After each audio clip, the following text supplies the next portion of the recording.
Assalamualaikum warahmatullahi wabarakatuh. Saya di sini sebagai anggota dari kelompok 2 ingin mempresentasikan atau memberikan hasil dari proposal proyek kelompok kami untuk memenuhi nilai UTS dari mata kuliah manajemen proyek perangkat lunak. Di sini kami mengambil sistem request tentang aplikasi kantin online. Jadi di sini kami itu ingin merancang sebuah sistem pemesanan kantin online kampus UNJ. Nah, di sini sebagai sponsornya atau sebagai tujuannya adalah Universitas Negeri Jakarta. Untuk bisnis need-nya itu, proyek ini dimaksudkan untuk mempermudah mahasiswa atau user dalam mengakses menu kantin, dan mempermudah dalam pembelian makanan, minuman, dan dapat melihat apakah ada tempat kosong pada tempat tersebut. Jadi, kita tuh nggak perlu lagi namanya pas datang tiba-tiba tempatnya penuh, lalu cari tempat lain. Jadi ini untuk memudahkan, bisnis bisnis ke depannya lagi. Lalu ada bisnis requirement. Dengan sistem pemesanan kantin online kampus ini, mahasiswa dipermudah dengan berbagai fitur-fitur yang akan kami tampilkan nantinya. Pertama adalah tampilan menu makanan. Jadi, jika jadi mahasiswa tuh tanpa harus melihat dulu ke tempatnya ada apa atau ada menu apa. Jadi di sini tuh mereka bisa melihat langsung dari aplikasi sebelum datang ke tempat tersebut. Lalu kemudian ada, menu data pemesanan makanan. Jadi, mereka tuh nggak harus ngantri dulu, terus nunggu dimasak, nggak perlu. Jadi di sini, sekalian ngelihat, sekalian memesan makanan tersebut. Lalu di sini juga ada pengolahan harga makanan. Jadi, kita bisa menentukan budget sendiri nih, tanpa harus nanya-nanya. Takutnya kan di sana harganya naik tiba-tiba, atau ada, stok yang kosong jadi tinggal yang mahal-mahal doang atau gimana. Jadi kita bisa memperkecil masalah-masalah yang sering ada. Lalu di sini ada sistem waktu atau set time. Jadi kita bisa bisa mesan kapan aja. Misalnya kita buka aplikasinya pagi nih jam 8, tapi kita makannya pengen jam 11 setelah matkul siang. Jadi kita tinggal tinggal set time tuh. Jam 11 siang kita ambil makanannya. Jadi ntar pas jam 11 siang datang ke kantin tersebut sudah selesai makanannya. Lalu ada business value. Di sini ada dua keuntungan, yaitu keuntungan intangible dan keuntungan tangible atau yang nyata dan tidak nyata. Di sini yang nyata tuh mahasiswa lebih mudah dalam pembelian makanan tanpa harus mengantri. Seperti tadi, jadi nggak perlu lagi mengantri, terus menunggu tempat kosong dan lain-lain. Lalu kedua ada mahasiswa lebih mudah melihat harga dan warung mana yang sedang kosong. Jadi tempat-tempat mana tuh yang lagi kosong. Jadi kita nggak perlu lagi survei tempat atau booking tempat. Jadi kita semua bisa langsung cek di aplikasi tersebut. Bookingnya maksudnya nggak usah booking terlalu lama, jadi tinggal booking di hari itu aja langsung. Tergantung mood kita mau makan apa. Lalu ketiga ada mahasiswa lebih leluasa untuk mengakses informasi tentang stok menu makanan maupun minuman serta tempat untuk makanan di tempat untuk menghindari tempat terpenuh dan berpindah tempat tidak pasti. Jadi kayak tadi saya sebutkan tadi, jadi kita tuh nggak perlu lagi tuh yang namanya apa datang ke tempat tersebut terus tiba-tiba pas datang wah habis, wah penuh. Jadi semua ini bisa memudahkan permasalahan-permasalahan yang sering user hadapi atau mahasiswa hadapi. Lalu ada keuntungan tangible atau keuntungan tidak nyata. Di sini diharapkan dengan adanya aplikasi ini adanya pengurangan kesalahan pesanan seperti banyak pesanan pada suatu warung. Misalnya kita mesen dua, tiba-tiba mau warung itu dibikinin tiga. Jadi kan mau nggak mau kita kadang-kadang kan antara warungnya rugi atau kitanya rugi membeli lebih banyak. Misalnya gitu. Lalu di sini ada pengurangan biaya operasi karena ternyata harga tidak sesuai dengan budget seperti tadi. Misalnya kita mesen makanan ayam, biasanya tuh harganya 10.000 tiba-tiba naik jadi 15.000. Jadi kita kan nambah budget gitu. Jadi untuk mengurangi masalah-masalah yang eh, tidak nyata atau yang akan apa yang akan kira-kira user atau mahasiswa hadapi di kemudian hari. Ya, untuk berikutnya bisa dipindahkan. Untuk selanjutnya tentang feasibility analysis akan dijelaskan oleh teman saya. Visibility analysis ini Studi awal untuk memeriksa kebutuhan informasi dari calon pengguna akhir dan tujuannya, batasan dan kebutuhan sumber daya, biaya, manfaat, dan kelayakan dari kegiatan yang diusulkan. Metode yang sama dalam pengumpulan informasi merekomendasikan yang mudah dalam pendekatan sistem, seperti wawancara, observasi, dan sebagainya, yang digunakan untuk mengumpulkan data untuk studi kelayakan. Yang pertama ada technical feasibility. Nah, di sini tuh sistem yang akan dibangun dalam aplikasi pemesanan eh, kantin online kampus ini akan sangat membantu transaksi yang dilakukan. Jadi merupakan suatu fasilitas yang dibuat untuk membantu user atau customer atau mahasiswa. Jadi mahasiswa di sini dapat melihat data lebih cepat dan dapat mengakses informasi di mana saja selama terkoneksi dengan internet, memberikan kemudahan bagi para penjual warung kantin dalam meningkatkan mutu pelayanan terhadap customer. Lalu selanjutnya ada organizational feasibility. Pembahasannya, jadi kelebihan-kelebihan dari sistem aplikasi yang dibangun ini adalah konsumen lebih mudah dalam pembelian produk. Jadi konsumen bisa lebih lebih mudah mengakses mengakses dan bisa langsung membeli produk dalam satu genggaman saja.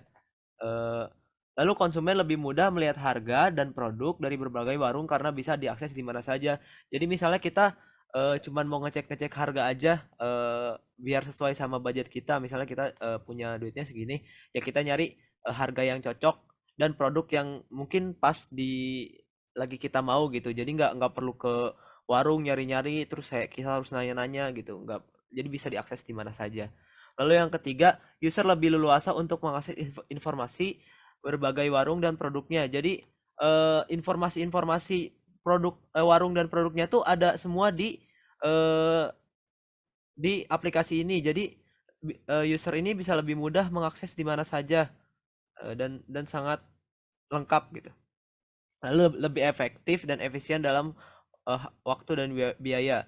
Jadi kita kita bisa akses ini di mana saja sehingga itu bisa menghemat sekali waktu dan biaya. Jadi misalnya kita lagi jauh, cuman baru mau cek doang tuh udah bisa, nggak perlu ke kantinnya. Lalu kesimpulannya, berdasarkan hasil penelitian ini, maka dapat ditarik kesimpulan sebagai berikut. Program ini berguna untuk memudahkan user dalam pemesanan produk pada berbagai warung. Jadi eh, ini tuh sangat memudahkan kita sebagai user dalam memesan produk. Jadi kita tidak tidak perlu ke warung tadi. Jadi langsung saja kita pesan di sini. Terus juga kita nggak bakal menunggu lama dan nggak perlu antri juga. Jadi ada waktunya. Jadi misalnya pesanan udah siap, baru kita bisa ambil ke sana juga bisa gitu. Lalu user dapat melihat data lebih cepat dan dapat mengakses informasi di mana saja selama terkoneksi dengan internet. Lalu yang ketiga, data yang diperoleh bersifat dinamis, yang artinya dapat berubah sewaktu-waktu. Jadi misalnya produknya ada yang ganti, atau produknya ada yang berubah, atau stoknya ada yang habis, atau menambah stok, itu bisa dilihat karena sifatnya dinamis. Lalu memberi kemudahan bagi para penjual warung dalam meningkatkan mutu pelayanan terhadap customer. Jadi para penjual warung ini tuh eh, memberi kemudahan banget ke kita gitu. Jadi kita bisa memperoleh informasi-informasi dan kita pun nyaman gitu dalam memakainya. Jadi meningkatkan mutu pelayanan gitu. Lalu yang selanjutnya yang terakhir, bermanfaat dan menjadi sebuah terobosan baru penjualan produk warung secara online karena yang kita tahu masih mungkin masih jarang ya aplikasi warung secara online ini. Lalu ada yang selanjutnya akan dijelaskan oleh teman saya. Selanjutnya ada SWOT analisis. Bagian strength atau kekuatan yang pertama itu bisa mempermudah melakukan proses pemesanan, transaksi, serta pengambilan makanan. Yang kedua, mengurangi kecurangan dalam baik segi pemesanan, pembayaran, dan pengambilan order seperti mengambil makanan tanpa membayar. Yang ketiga, mengurangi antrian serta kerumunan. Yang keempat, memperkecil kesalahan atau human error saat banyaknya pesanan. Misalkan kita penjualnya bingung gitu. Yang pesanan ini punya siapa, pesanan itu punya siapa. Yang kelima, memudahkan untuk mencari tempat yang tersedia. Yang keenam, mempersingkat waktu jika salah satu menu yang dipesan habis. Biar kita nggak mikir mau menu apa lagi gitu di tempat. soalnya kita bisa pesan dari mana aja. Lalu untuk weakness-nya atau kelemahannya, yang pertama, sistem mudah dicontoh dan diikuti.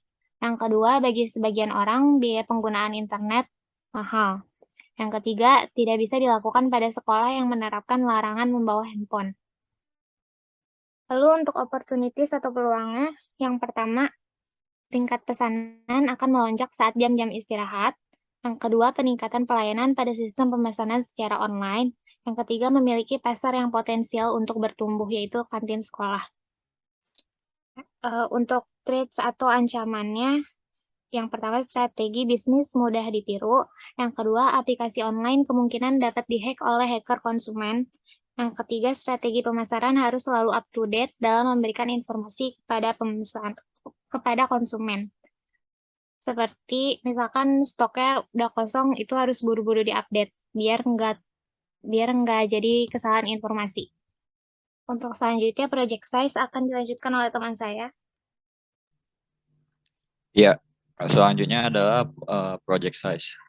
Pada aplikasi pemesanan kantin ini, cakupan sistemnya itu nggak terlalu besar, tapi juga nggak terlalu kecil ya. Karena transaksinya itu masih tergolong standar lah. Terus kemudian perkiraan waktunya itu membangun sistem itu sekitar 4 bulan kurang lebih. Nah, dalam 4 bulan ini kiraannya tuh bulan pertama itu kita membentuk tim, kemudian mengumpulkan informasi juga, perencanaan sistemnya, kemudian menganalisis SWOT dari kantin online. Kemudian di bulan kedua itu kita melakukan uji kelayakan sistem, kemudian membuat use case diagram, membuat jadwal untuk desain nanti sama programming, kemudian membuat wireframe dan mockup. Bulan ketiga itu kita membuat prototipe-nya ya. Kemudian setelah itu bulan ketiga juga lakukan programming. Kemudian bulan keempat itu kita melakukan program testing. Mungkin selanjutnya akan disampaikan sama teman saya. Untuk selanjutnya, bagian economic feasibility, nomor 1, bagian project management kita menentukan biaya sekitar 25 juta masing-masing untuk project manager, mobile engineer, business development, system analyst, dan UI designer yang masing-masing 5 juta. Lalu yang kedua ada biaya pengadaan sistem untuk pengumpulan data selama 1 bulan sekitar 750.000. Dan yang ketiga, tahap pembuatan program ada hardware komputer sebanyak 5 unit, yang masing-masing unitnya itu sebesar 5 juta, jadi total ada 25 juta. Lalu untuk hardware printer 1 unit dengan harga 1.500.000. Lalu yang ketiga ada software database selama 1 tahun, 1 bulannya 150.000, jadi sekitar 1.800.000. Yang keempat, ada software provide web hosting selama 1 tahun juga, 1 bulannya 300.000, jadi total 1 tahun 3.600.000. Lalu untuk testingnya itu 10% dari biaya hardware dan software sekitar 3.190.000.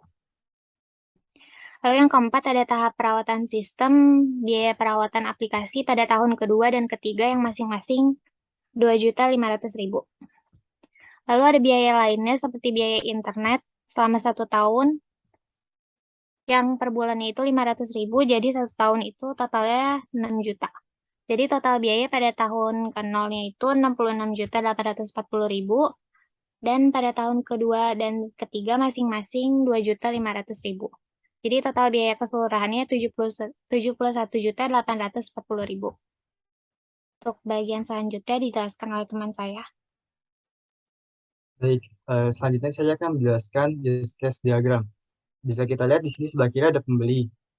Yang di dalamnya itu ada menu tampilan untuk daftar, menu login, dan juga pemesanan dan juga pembayaran. Dan di menu pemesanan ini ada lagi untuk pilihan menu penjualan atau toko, pilihan menu, pilihan makanan yang diambil, dan di bagian pembayaran ada juga menu untuk tunai dan transfer.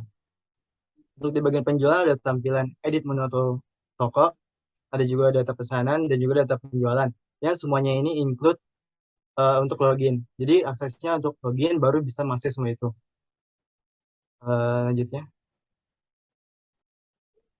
Nah, di bawah ini adalah activity diagramnya. Bisa dilihat sini di bagian pembeli dan penjual ada juga menu daftar. Bawahnya lagi ada menu login yang divalidasi. Ketika berhasil, maka langsung dialihkan ke halaman home. Di halaman home, kita juga bisa milih makanan. Di sini ada cari makanan. Bisa juga kita pesan.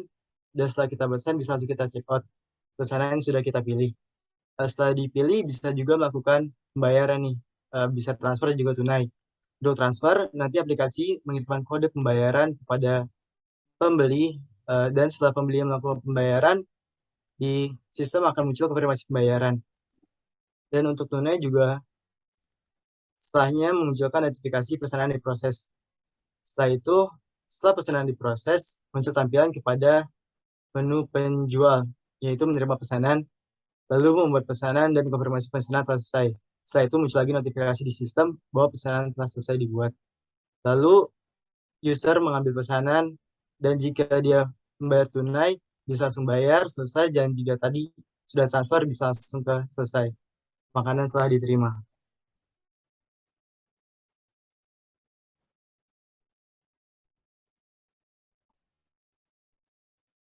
Baik, mungkin itu aja untuk penjelasan dari use diagram dan juga activity diagram. Untuk gen card-nya bisa dijelaskan oleh teman saya. Terima kasih. Ya, selanjutnya adalah Gantt chart. Ini Gantt chart ini kayak penggambaran grafis yang seperti jadwal ya. Ini Gantt chart-nya yang pertama itu ada membentuk proyek, kegiatannya membentuk proyek, tim proyek, dan pembagian job desk. Itu kira-kira minggu pertama diselesaikannya.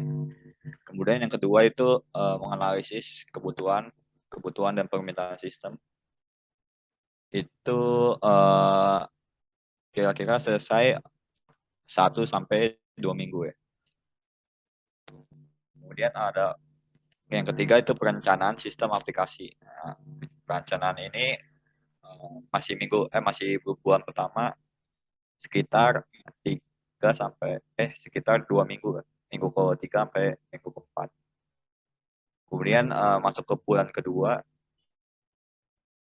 analisis SWOT ya. Analisis SWOT ini masuk di bulan kedua, bulan sebelumnya juga masuk, jadi sekitar 2 minggu. Kemudian yang kelima itu uji kelayakan perancangan sistem, masih di minggu yang sama seperti analisis SWOT. Minggu yang keduanya dia juga dibutuhkan waktu 2 minggu untuk mengerjakannya. Kemudian membuat use case diagram itu sekitar 1 minggu pengerjaannya. Terus dalam minggu yang sama itu membuat jadwal dan tenggat proses desain dan programming. Soalnya kan desain dan programming ini prosesnya lama, jadi harus dibuat supaya lebih efisien.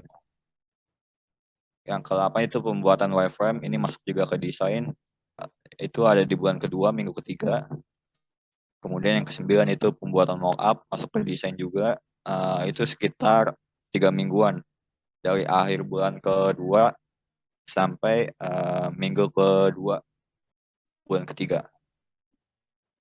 Selanjutnya yang ke-10 itu ada pembuatan prototype. Masih yang sama di minggu kedua bulan ketiga setelah pembuatan mockup. Kemudian yang ke-11 itu masuk ke programming ya. Ini dimulai dari minggu ketiga bulan ketiga. Prosesnya agak lama, sekitar 4 minggu lah, sebulan. Jadi dari minggu ketiga ke minggu kedua. Kemudian yang ke-12 itu ada program testing.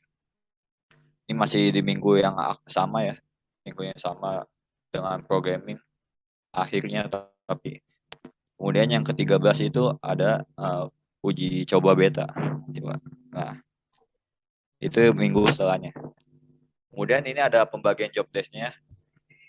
Karena kita merancang 5 orang, jadi ada 5. Yang pertama itu project manager itu dipegang oleh Haris. Kemudian saya sendiri sebagai mobile engineer. Kemudian Raffi Adira sebagai business development.